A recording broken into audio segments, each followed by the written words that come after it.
1-2 दिन, मीठा दे 1-2 दिन, लेकिन जिसे रोटी आदे ये शाम की बनी सुबह नहीं पाई जा सकती, क्योंकि उससे फिर बुद्धि में प्रमाद और तमोगुण बढ़ने की चेष्टा, बासी अन्न नहीं।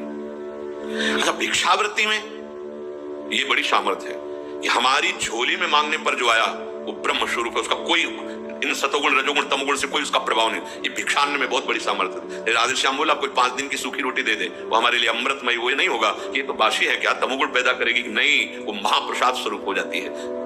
लेकिन अगर सुविधा है तो ताजान, बहुत गर्मा गर्म नहीं, सात्विकन और कम से बहुत लाभ होता है। आपकी सारी जीवनी शक्ति आत्म में पचाने में लग जाती है। अच्छा, एक बार पच नहीं पाया, दोबारा फिर उतना ही जान लिया, तो भजन क्या करोगे? थोड़ा जो जीवनी शक्ति है उसको आप ईश्वर के ध्यान में, चिंतन में लगाने, जिस दिन आप व्रत रहते हैं, जो एकादशी, तो आप देखो उस दिन ज्यादा भजन होगा। अल्पाहार, अगर आप अन्न को उतना ही सीमित पाए जो आपके भजन में विक्षेप न डाले, ये ठूस ठूस के यहां तक भले, क्यों? तुम शरीर हो क्या? तुम्हारा विषय है क्या? अरे समझो, बेकार को इस थैले को मोटा करते चले जा रहे हो। ये थैला है, उठने में परेशान, चलने में परेशानी, बड़ी समस्या दिनचर्या करने में। अब इतना बड़ा पेट हो गया तो दिनचर्या कैसे करें? कैसी दिनचर्या होगी? काहे को इतना खा रहे हो?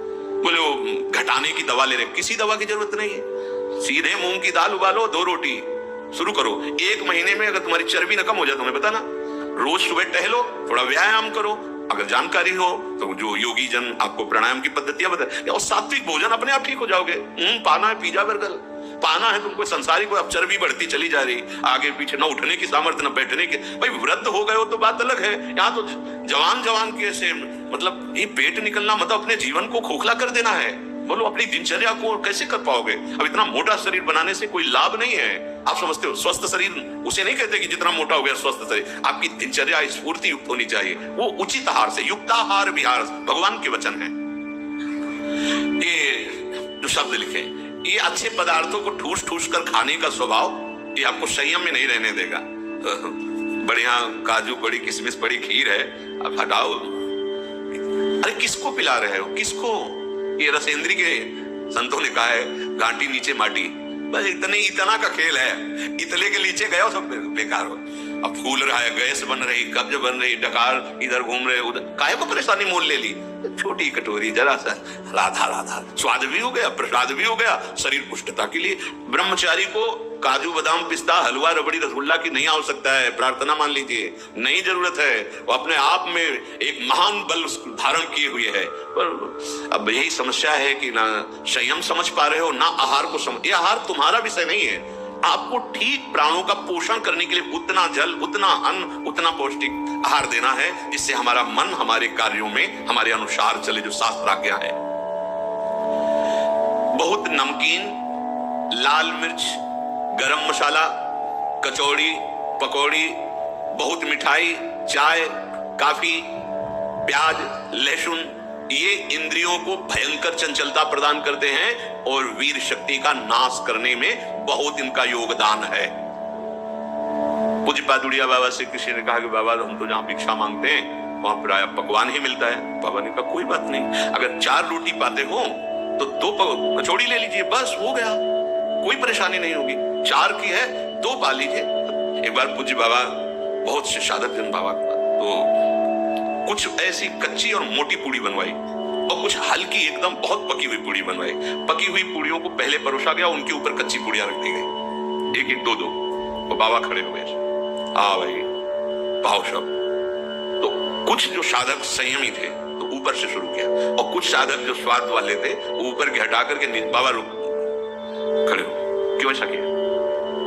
तो बाबा नीचे वाली पकी थी और ठंडी हो जाती, घर जाओ बहू ले, गरम गरम बनवा पाओ, बाबा जी बनने लायक नहीं है। अगर रसेंद्री की तृप्तता, रसेंद्री की पूर्णता की तुम्हारी भावना है तो तुम जनेंद्री को नहीं रोक सकते हो। ये वैराग्य मार्ग है। स्वयं बाबा, बहुत महापुरुषों ने भगवत प्राप्ति के लिए स्वयं कष्ट को वरण किया। गिरिराज में कोई बहुत बड़े धर्मात्मा पुरुष आए थे, सब संतों को भंडारा कर रहे थे, और उधर बाबा भी पहुंच गए। तो सन्यासी महात्माओं के चरण धोकर वैसे ही आचार्य पद्धति से पवाया जाता था, और जो बाहरी भिक्षु कैसे होते थे उनको लाइन में खड़ा किया जाता था। बाबा लाइन में खड़े हुए जाके, और उनको मोटी रोटी दी जाती थी, और वहां खीर पकौड़ी कचौड़ी ये सब ऐसे चलता। वहां दक्षिणा भी दी जाती, उनको केवल मोटी रोटी दी जाती थी।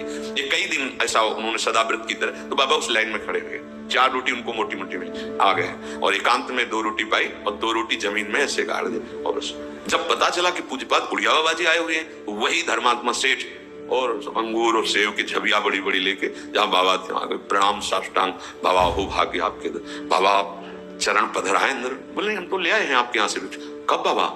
बोले ले आए हैं और 2 पा चुके हैं और 2 कल पाएंगे। और ऐसे रज हटाई और कह 2 है। अरे बाबा आप? बोले यही तुम्हें हम समझाना चाहते थे कि आपको क्या पता कौन सा महापुरुष किस, ये क्यों भेद जनित भोजन देते हो, एक को ऐसे और एक को ऐसे। एक दिन पवाओ, लेकिन कम से ठीक है माना उनको सम्मान से बैठ के उनको खड़े खड़े, लेकिन वही चीज दो जो सबके लिए। बाबा कैसे महान पुरुष, 2 रोटी पाई 2। पुराने संतों को देखो कैसे जीवन यापन। हाँ देखो वही बाबा जो एक कवल पाकर 18 घंटा पद्मासन में बैठते थे, जब परिपक्व अवस्था 70 घरों में एक दिन में जाते थे भावना पुष्टता के लिए। बाबा हमारा निमंत्रण गए, 1-2 कवल पाए ऐसे, जरा सब पाए ऐसे।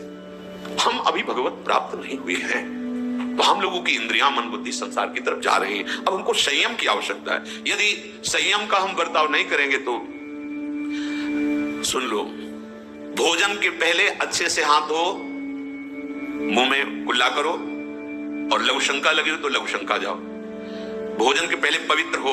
भोजन पाते समय नाम चलना चाहिए या पद चलना चाहिए, या अच्छे कोई संत महापुरुषों के जो चरित्र हैं उनका चिंतन करना चाहिए। खड़े भोजन नहीं पाना चाहिए, लेटे भोजन नहीं पाना चाहिए, चलते हुए नहीं पाना चाहिए। प्रातः काल कल चर्चा हुई थी, जो जलपान है वो बड़ा औषधि का कार्य करता है। ब्रह्मचारी को बाल भोग नहीं करना चाहिए। सोचो भैया, ब्रह्मचारी को बाल भोग नहीं करना, 10 से 1 के बीच में और 8 बजे तक शाम के भोज, इतने में मर थोड़ी जाओगे। अरे यार कई दिन भोजन नहीं मिला है, कई दिन गंगा का किनारा है, गांव जाने का स्वभाव नहीं था, बस आकाश वृत्ति का सहारा था। अगर आप बाल भोग नहीं करोगे तो आप क्या परेशानी हो जाएगी। 10-11 वो तो मिलेगा ही आपको। हमारे तो जीवन में था कि पता नहीं कब मिलेगा, कहां मिलेगा, कोई भरोसा नहीं। कभी इतना गुड़ कोई दे दिया, कभी वो जो गंगा किनारे बारी लगाते हैं वो, हे बाबा 2 परेठा लोगे, भगवान दिए ऐसे मान के गंगा जी ने पूरा पा लिया। आपको तो निश्चित है कि आपको मिलेगा भोजन, फिर आप बाल भोग क्यों? बाल भोग पच नहीं पाया, राज भोग डाल लिया, वो पच नहीं पाया, तो आप बीमार हो जाओगे, कब्ज हो जाएगी, गैस बनेगी, आपका भजन में मन नहीं लगेगा, तो फिर वही प्रमाद की स्थिति आएगी। भोजन होने के बाद 100-200 कदम चलना चाहिए, टहल करके दिन में 15-20 मिनट विश्राम। रात्रि में भोजन के बाद आधा पौन घंटा नाम जप माला उठाओ, छत में या कहीं जैसा हो, आराम से भगवत चिंतन करते हुए टहलो, यानी तुरंत पा करके फिश है। कल बताया था उपासक को 3 लीटर पानी पीना ही चाहिए। उससे पेशाब के द्वारा बहुत सी जो शरीर को कष्ट देने वाली वो पित्त आदि सब तैयार वो निकल जाते हैं। कब्ज की बीमारी पानी की कमी और गरिष्ठ पदार्थों के पाने से होती है, ये नहीं होना चाहिए। तभी आप ब्रह्मचर्य, जल पीते समय धीरे धीरे आराम से पीना चाहिए, गट गट गट ऐसे नहीं, राधा राधा नाम लेते थोड़ा 5 मिनट में धीरे धीरे। प्यास की पानी से ही बुझाएं प्यास को, सोडा वाटर, लेमन या ठंडे पेय पदार्थ जो शीशियों में आते हैं, हाँ ये ब्रह्मचर्य, संयमी, भगवत मार्ग, ये सब चीजें ले भाई। आपको अमृत पान करना है, राधा नाम सुधा रसम रसी, तुम बहुत सावधान। प्रकृति के विरुद्ध चलने से कभी कोई सुख का अनुभव नहीं कर सकता, बहुत सावधान। भोजन के समय आपको पानी नहीं पीना है, यह अभ्यास आपकी दिनचर्या में बहुत बाधा पहुंचा देगा। यदि आप भोजन के साथ पानी पीते हैं, गैस बनना शुरू हो जाएगी, कब्ज बनना शुरू हो जाएगा, आप परेशान हो जाएंगे। अगर आपको भोजन में पानी की आवश्यकता लगती तो आप आधा घंटे पहले थोड़ा पानी पी लीजिए, भोजन के आधा घंटा पहले, और भोजन के समय बिल्कुल मत पीजिए, और भोजन के आधा घंटा 1 घंटा बाद आप छक के पानी पी लीजिए, उतना जितना श्वास और भजन करने में परेशानी ना पड़े। खड़े खड़े पानी नहीं पीना चाहिए। रात्रि में सोने के समय गर्म दूध नहीं पीना चाहिए कि आप गरम गरम दूध पी रहे, नहीं, उसको एकदम शांत कर लीजिए दूध को, जब धुआं न रह जाए। अगर दूध भी पीना है तो पीने के बाद 20-30 मिनट टहलना चाहिए, नहीं दूध पी के आप सो गए, संयम में नहीं रह पाओगे। प्रातः काल उठते ही सूर्योदय के पहले यदि आपको सुविधा हो जाए, एक तांबे का पात्र रखो और उसमें जल पूरी रात्रि भरा रख लो और वो पियो, तो आपको बहुत संयम में सहयोग मिलेगा और रोगों के नाश में सहयोग मिलेगा। तांब पात्र में रात का रखा हुआ जल। ये नितांत सत्य है कि कोई भी नशा करने वाला ब्रह्मचारी नहीं रह सकता। जो तमाकू और भांग, गांजा, अफीम, इस तरह के कोई भी नशे, वो ब्रह्मचर्य नहीं टिकने देंगे। इसलिए कोई भी नशा न करे, आलस्य अपने कर्तव्य कर्म में ना करे, हृदय को बार बार शीतल करता रहे, ऐसा चिंतन करे। संतुष्टायेन केन वा, ऐसे चिंतन मत करो कि हृदय तुम्हारा जलता रहे। यदि हम जो सुनी हुई आज सत्संग की बातें हैं इनको अपने जीवन में उतारे और पहली जीवन की प्रार्थना हमारी कि आपकी पहली सीढ़ी ब्रह्मचर्य है। यदि आप ये हस्त क्रिया या किसी भी तरह से गंदी आदतें पूर्व संस्कारवश कुसंगवश है तो आप छोड़ दीजिए, हिम्मत कीजिए, एक बार जलिए, एक बार नियम लीजिए, मैं ऐसा नहीं करूं। खान पान कीजिए और सोने का एक निश्चित समय रखिए, और जिस समय आप ऐसी हरकतों को करते हैं वो समय आप माला लेकर बैठिए। जब तक गाढ़ निद्रा का आवेश न हो तब तक आप अपने को स्वतंत्र मत छोड़ दीजिए कि बड़े बड़े चिंतन, फिर गड़बड़ हो जाएगा। बिल्कुल ऐसा ही किया गया है जीवन में। हाँ, भोजन के बाद, चलने के बाद वज्रासन में बैठकर जब नींद आई, कोई माला लिए, कोई माला रखे। वो गुरु कृपा से जब ऐसी भावना बन जाती, निरंतर मंत्र नाम जब चल रहा है वो बात अलग है, पर आपको अपनी दिनचर्या। अब आप सोने जा रहे हैं और आराम से दरवाजा बंद किए और लेट गए और मोबाइल हाथ में, सर्वनाश की स्थिति आप में आ ही जाएगी। क्योंकि एकांत में मन बहुत बलवान होकर इंद्रियों के साथ भोगों का चिंतन करता है। ये बिल्कुल सावधानी रख लीजिए।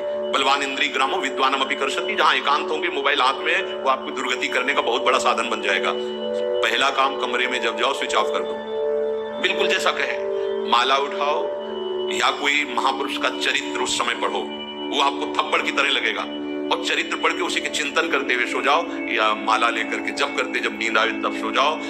कोई ऐसी चेष्टा मत करो जो तुम्हारे उत्साह को, तुम्हारी जीवनी शक्ति को नष्ट करके नरकगामी बना दे। बहुत बढ़िया अवसर मिला है, निकल चलो प्यारे। बार बार आप देख रहे हो कि आपकी दुर्दशा कर रही चेष्टाएं, आप जो कहते हो मैं छोड़ नहीं पा रहा, उसका कारण है आपका निश्चय। आप निश्चय ठीक नहीं कर पा रहे, और नाम जप करो ऐसा निश्चय होगा। आप इस सत्संग सुनकर मनन करो, ऐसा निश्चय होगा कि निश्चित भगवान की कृपा से आप इस जीवन में संयम पूर्वक वर्ताव करते हुए भगवत प्राप्ति कर पाए। श्री राधा वल्लभ।